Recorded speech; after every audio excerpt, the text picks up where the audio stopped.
Okay, this could be another lengthy video, so strap in everybody. My name is Stephen Dawes and this is Palace to the Core. So before I go any further, I've got a bit of an announcement to make a bit later on in the video, but not straight away. First of all, the old Eddie Nketiah situation is rumbling on. There are multiple sources that say that we are interested in him. Arsenal apparently want £30 million for him. Originally wanted 50, but they've now lowered that to 30 million. He was supposed to go to Nottingham Forest, but he couldn't agree personal terms with them. But according to one source, he has agreed personal terms with Crystal Palace. So it's now just a matter of thrashing out a deal with Arsenal.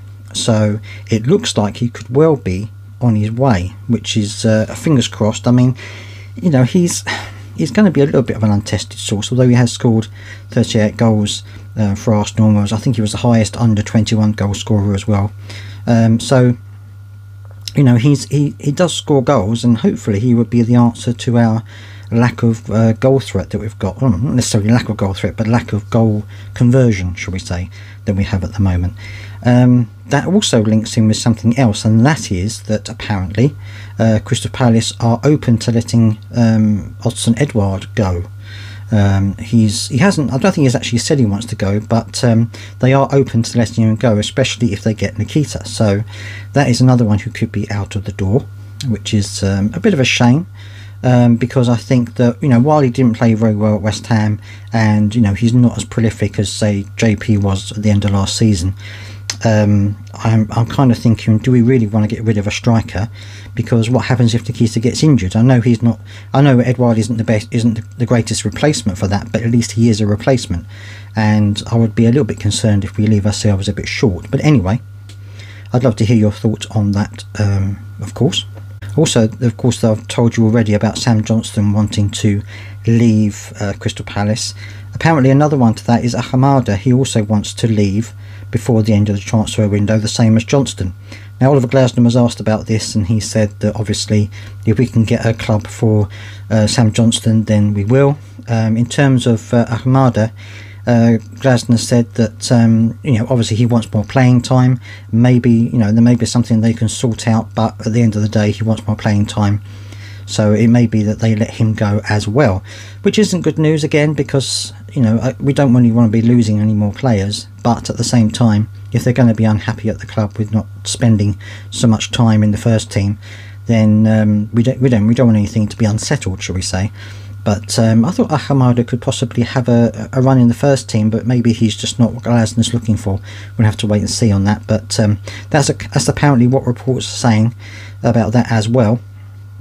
Now, before I go any further, I just want a quick talk about the membership situation. Now, I do have memberships enabled on YouTube, and I do have members on there. Thank you very much for those who are members on YouTube.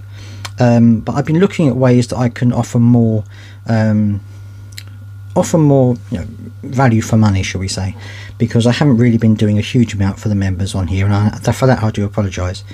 But I'm wanting to try, if possible, to make this a full-time gig. So rather than just doing videos here and there, to make it something that I can actually make into a full-time living. Now, one of the reasons that is that I'm looking at memberships is because obviously the money that you get from ad revenue on YouTube is pretty dismal. So what I was thinking was that I would set up a membership page on Ko-fi. Now, if you don't know what Ko-fi is like Patreon, but it's cheaper. It's cheaper, you don't get so much admin fees attached to everything you do on there. So I'm going to set up a Ko-fi page, and on there my plan is I'm still going to continue with the videos on here daily or every other day, depending on how much news there is. They're still going to be on here, and they're still going to be for everyone to see, so that's not going to change. My plan is that in addition to that, I'm going to start to, whenever something comes up in the news or on social media about Crystal Palace, I'm going to do a quick video and I'm going to upload it to Ko-fi, so that members can get access to these things ahead of time. So that they can see what's happening as it goes on. Now, they won't include my opinion, that's going to be left for this video, but it'll be the news. So it'll just be the basic news about what it is that will be uploaded to my Ko-fi page for people to see throughout the day. So you'll get notification every time I do a post there for members. And then once a day I'll be doing a video like this where I'll give my opinion and things like that. So that's the plan. And so that's the way I'm hoping to take it forward. I'm also going to be setting up live streams through there, which I know I haven't done much of, but I'm going to set up live streams through there. And also you'll be able to reply to me on those videos, those members only videos. So, you know, also I'm going to be anything new that I want to do on the channel or whatever, I'll put it to the members first, see what they think, and then maybe go with it or maybe not, depending on what the members think to it as well. So that's the plan. So that's going to be starting pretty soon. The memberships on YouTube will be finishing soon. So thank you to everyone who's been members on there. That's going to be finishing soon, so that I can have everybody on Ko-fi. Now the reason why I've done it through Ko-fi, not through YouTube, is because I have people not just on YouTube. Obviously I have people who are listening to this as a podcast. Hello everybody there. I also have people that watch this on TikTok as well, so everyone can go to one platform and get notifications from one platform. So that's the idea behind it. So hopefully it will work out and people will enjoy what I'm doing. So it's going to be additional content to what I'm doing here, and hopefully it will give you a chance to just have a one-stop shop. So I'll be looking through all the internet, all the websites, everything like that, and I'll be giving it all to you in advance of this video. So you know you'll be, and also I might be throwing in a few rumors here and there, things that wouldn't necessarily make the main video, but rumors that you might want to be have a heads up on as well. So that's the plan. So I'm going to be leaving in the video description a link to the Ko-fi page, so you can go on there and check it out. And if you do want to become a member on there, I'll be very grateful, of course. And hopefully I'll see you on the other side at some point. Right. So that is that. Now, a little bit of news about Oliver Glasner. Now, obviously, it's difficult to tell from the written word what someone is talking about. It's difficult. You don't get their inflection, you don't get their nuances of their voice, and also English isn't his first language, so obviously there could be things lost in translation. I think that's a movie, isn't it? Anyway, but he did say something. Well, actually there's a couple of things which I want to highlight. Firstly, the BBC, and I'm going to put a little thing up on here as well. The BBC, the correspondent on the West Ham game, said that Oliver Glasner was extremely upset when he came off the field at the end of the West Ham game, slammed his office door, came out and did an interview, but he looked very, very annoyed when he came out of that game. Now, of course, we lost 2-0, so I don't necessarily read too much into that, but there are people who are saying that maybe he's disgruntled with the team not having, you know, not having additional players, stuff like that. I think he's probably just annoyed because we lost the game. The second thing, however, is that he did do, or he is quoted as saying that, that obviously the situation is very difficult, and I'm going to put the actual phrase up on here, so I'm just paraphrasing what he's saying, but I'm going to put the actual phrase up on here. But basically what he said was that it's a very difficult situation. We've lost 7 players, we've brought in 3, and so, you know, we need to have a balance within the squad. And he said that's what we've been discussing, that's what we've been talking about, is having more balance in the team. And he said maybe next week we'll see.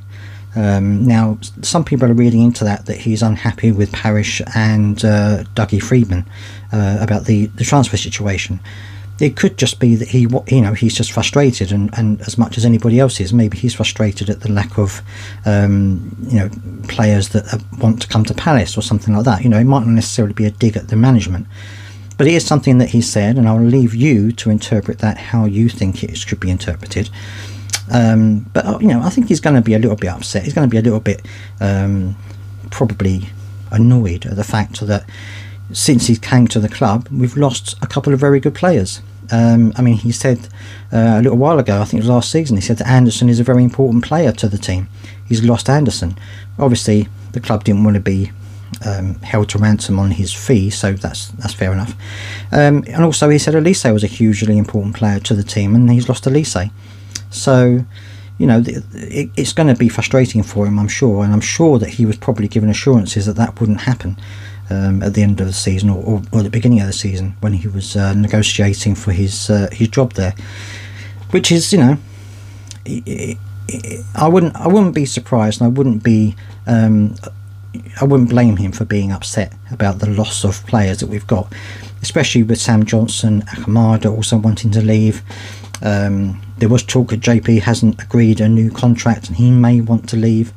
There's talk about obviously Edward now, he may be let go, so you know, we're losing a number of players and we're not necessarily filling those roles in. Now of course we're going to have players that are going to be surplus to requirements, but we've only got about 18 first team players, so we don't want to run ourselves too thin. So I'm hoping that in the next week we're going to bring some players in. So those are the stories as they are at the moment. Let me know down in the comment section what you think about all of those things, and yes, we'll have to wait and see how developments go after that, but of course if anything happens I will of course let you know. And also the just as a quick aside, the additional videos for the members are going to be starting from tomorrow. So if you want to be a member, you can do that, and from tomorrow I'll start be doing the additional videos, so check out those as well. And if you want to subscribe, of course, that would be fantastic. To subscribe to this channel, that would be fantastic. Then you'll get also the additional videos I do here as well. I'll see you next time.